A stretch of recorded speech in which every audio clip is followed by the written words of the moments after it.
New set, totally revealed, Tarkir. It's here. We have the commander decks. We've got the whole thing. So let's look at this set in terms of Catfight. Now, if you don't know what Catfight is, it is a mini format that I have created where each player starts with a 9 lives familiar, 9 life, and each deck can only contain spells that cost 1 mana value that are non-creatures. And then you just play it like regular Magic. So here's what we're looking at. We're looking at not creatures. So anything that's not a creature. There's no wonky stuff in this that I've noted because there's a couple cards that won't come up normally if you search for this. And then we're looking for Tarkir, and then obviously the commander decks, which, spoiler alert, there's nothing. And then mana value equals 1. And then we also care that it's not a reprint because we don't want to talk about old cards. We want to talk about new cards. So let's see what we get. 10 cards. All right, let's see what we get. All right. We got a banger here from the beginning here. If you've been playing the format a decent amount, this card might actually excite you a little more than the average person. And the reason is because it's this -3/-3. Creatures exist basically in 2 buckets, we'll say, in this format. And that is the cat, the 1/1, which people are going to try to pump and equip and put enchantment on and stuff like that. And then all the random tokens and man lands and stuff like that that pop up. Now, the most common token that's going to pop up are the ones you get from Rapid Hybridization and Pongify, which are 3/3s, which black has a really hard time dealing with those. It's got a ton of things that can deal with the cat. It's got things that can deal with the tokens. It doesn't have things that can deal with both. Best example is Fatal Push. Fatal Push deals with all of the tokens. Super easy, super great. Can't hit the cat because it is mana value is 3, so you need to be able to hit Morbid to do that, and when games are ending on turn 2 or turn 3, you need a reliable way to do that. This card opens up that door where you can kind of hit everything with it. Now, what makes this super interesting is that there's no way this is ever going to cost 1 mana. So it's pretty much a 2 mana spell. There's like 1 kindred spell that has Changeling that you could use that would be a dragon so you could behold it, but like that's never going to happen in reality. It's like pretty infrequent. So 99% of the time this is going to cost 2 mana, but it will be able to remove just about everything. So if you're in mono black, there's something interesting about this that you might want to run. So I'm pulling Cut Down from a deck and adding this instead. So keep your eye on this one. It might wind up getting just Power Corrupt later. All we need is an instant that can destroy a creature of mana value 3 or less for 1 mana. And this obviously gets Power Corrupt out of the format. But for right now, it's hanging on there on the edge. It's hanging out there on the edge. All right, next up, Channel Dragonfire. This seems pretty bad. There's a million things that deal 2 damage at instant speed. This seems pretty bad. The Harmonize is cute, but you can most likely use your cat to make this reduced by 3. So 5 minus 3 is 2. So it costs you 4. There's way better things that you could be doing than this. So I think that's pretty unplayable. Okay, this card is super exciting for the format. Everyone I know who plays got super excited when they saw this card. And that's because one of the main things that can happen to your cat is people will enchant it with something where it can't attack or it can't block or it can't untap. So if you can permanently lock down the cat on board, that's a lot better than trying to just constantly like shock it, because obviously you shock it and it comes back. So something that for 1 mana, 1 cast can prevent the cat from being able to do anything is amazing. So almost every black deck runs Village Rites and Corrupted Conviction. This, in my mind, is just a better version of both of those, particularly in this format, because it turns it into also a removal spell.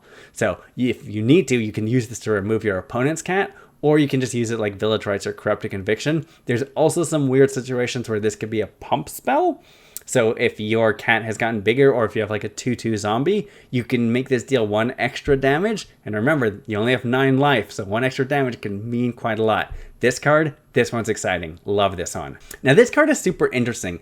This card, the +2/+2 is nice, obviously the pump. The hexproof from monocolored is really good, because all the things that like tap the cat down all are obviously a single color. There's not anything that's like a hybrid mana. There's almost no hybrid things. So this kind of gives your cat like hexproof period, which is phenomenal. The only problem is this is a quit bar. It costs 1 less. Obviously for your cat, it's going to cost 1 less. So it'll cost 3. There you're starting to get into tricky territory. There's a lot of good equipment. And there's a lot of competition for this particular spot for like the thing that you're going to search for with Urza Saga. Like the main one is Shadow Spear. Shadow Spear is the main thing that you're going to search for. But one interesting thing is there's a couple things that make multicolored tokens. So Pest Infestation will destroy artifacts and enchantments, and you'll get black and green pests. And then Storm Chaser's Talent makes a blue and red otter. So this will cost less to equip there.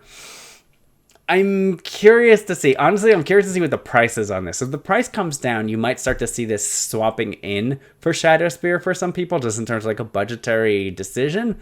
But I don't think you'd ever run this over Shadow Spear. I don't think you'd ever run this over Lost Jite either. So in my mind, it's already kind of like falling down to like number 3 and maybe even below that, because then you're in competition with like Basilisk Collar, and that one is pretty good also. So I don't know. It's cool. It's interesting. If we get more things that make multicolored tokens, or more things that become like a multicolored flip creature somehow, this might be super, super awesome. But for right now, I'm iffy on this. It's playable, but it's not as exciting as some of the other cards.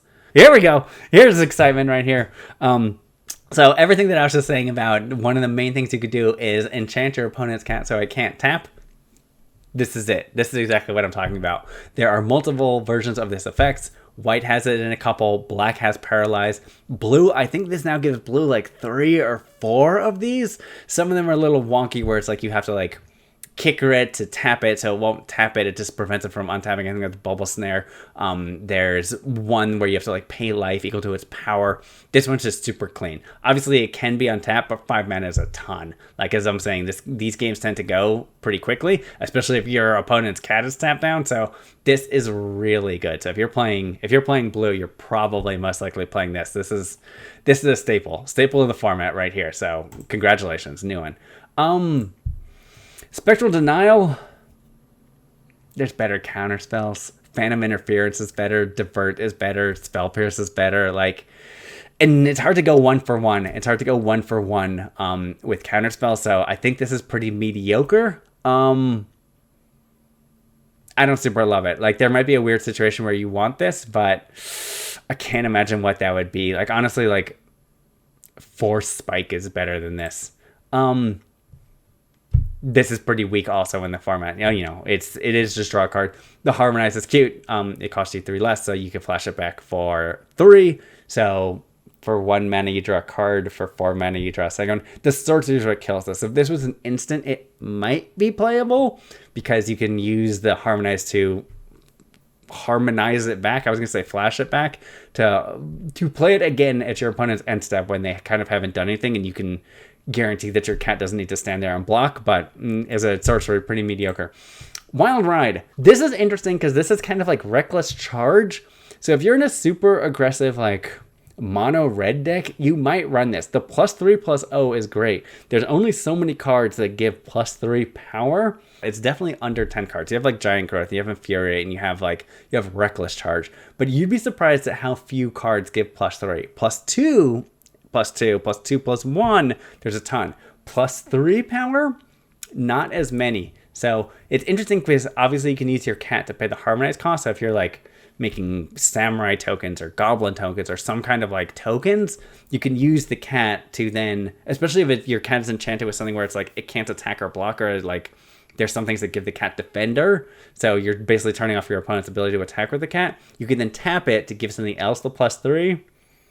Maybe if you're in mono red, I could see maybe you might want to run this because it's simply that additional +3. Because there's things that are going to give your creatures menace also in mono red. So once they kind of are unblockable, this can be really good. It's another important thing in case you're not familiar with the format. There's no direct damage, so you might be wondering like why I'm so excited about Combat Tricks.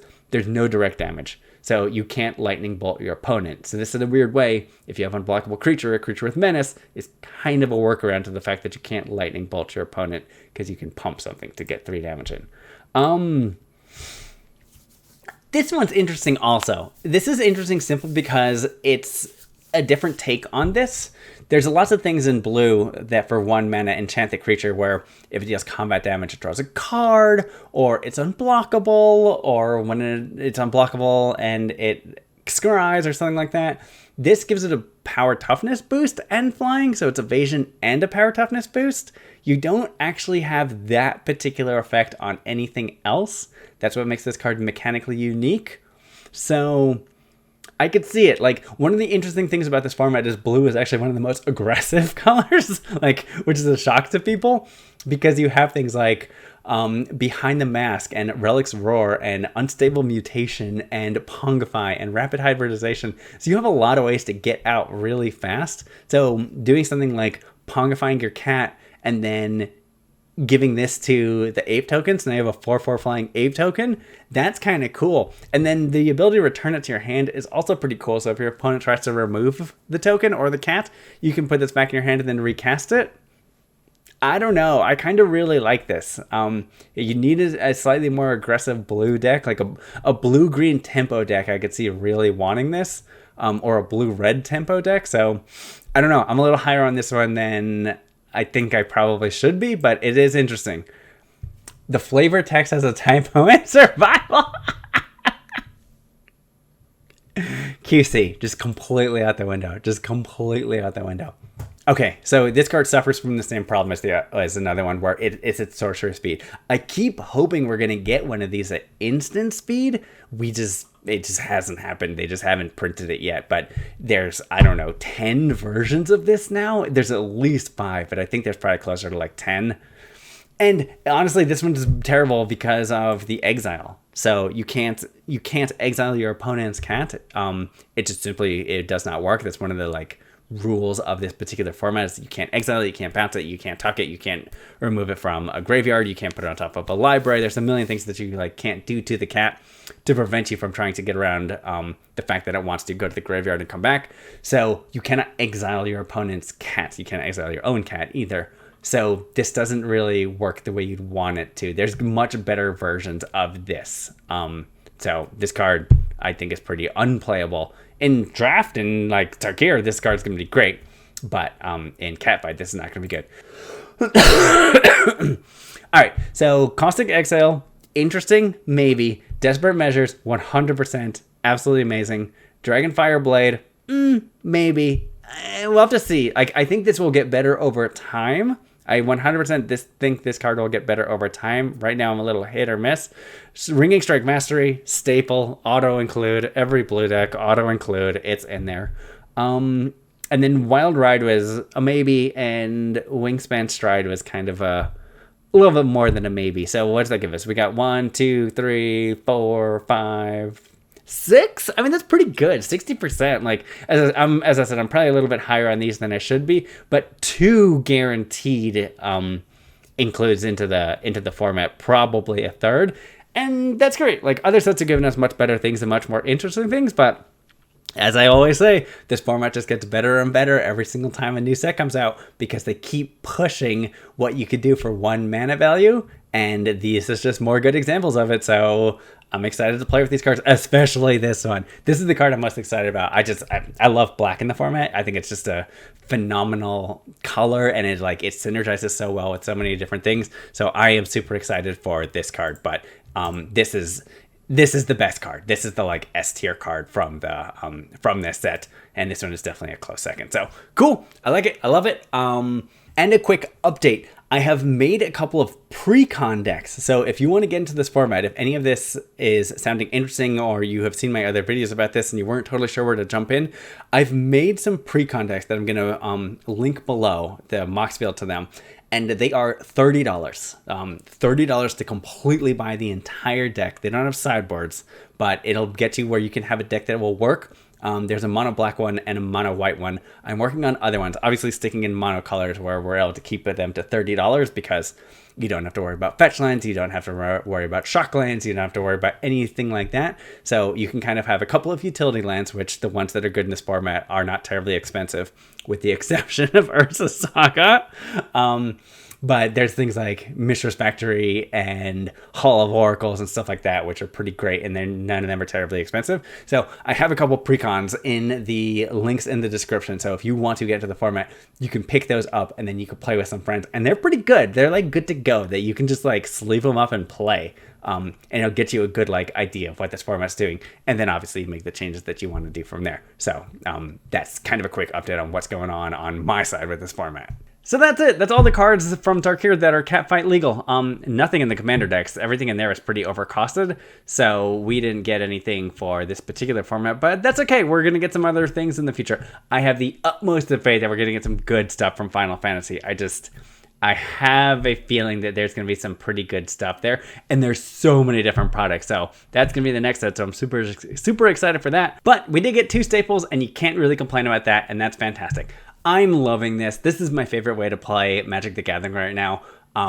I'm seeing a lot of other people are super excited. It's fun, it's innovative, it's not terribly expensive. I just highly recommend this. If you are interested in trying this out, you absolutely should. You should, if you want to, pick up this Precons and play with your friends, or brew a new deck. Like, brewing a deck is pretty easy, and they're not that expensive. Like, other than the Urza Saga and the Shadow Sphere, most decks are under $100, which is pretty fantastic, especially considering the price of modern decks and even standard decks right now. Like, this is a drop in the bucket comparatively. I'd still wish the decks were $25. Like, the best decks are $25, but you gotta do what you gotta do. I've seen some people running mini tournaments, and people brewing new decks and new ideas and such, and it's just awesome. I just absolutely love it. But one of my big goals is just to build this format up, get more people involved, go to LGSs, bring the Precons, bring my decks, and just play with people and just introduce more and more people to this format. I am absolutely loving it. So I hope you guys are as well. And as always, let me know if you're playing. Let me know what you got going on.